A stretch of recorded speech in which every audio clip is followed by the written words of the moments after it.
माधवी एक छोटे से गांव में रहती थी, जहां उसकी पहचान उसकी मेहनत और दयालुता के लिए थी। उसके पास एक काली गाय थी, जो बाकी गायों से अलग थी।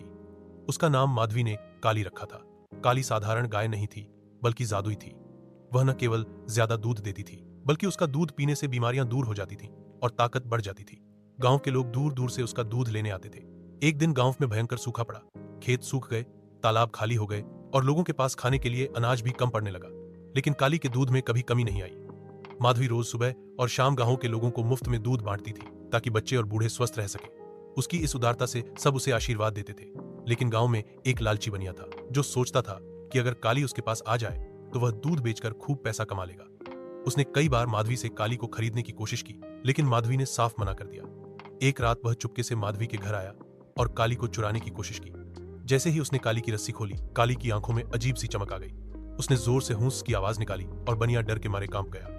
तभी अचानक आसमान में बादल घिर आए और तेज बारिश शुरू हो गई। गांव के लोग शोर सुनकर बाहर आ गए और बनिए को रंगे हाथ पकड़ लिया।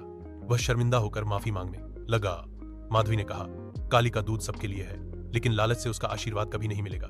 उस दिन के बाद गांव में बारिश नियमित होने लगी। खेत फिर से हरे भरे हो गए और लोग खुशहाल हो गए। माधवी और काली गांव में प्रेम और सेवा की मिसाल बन गए।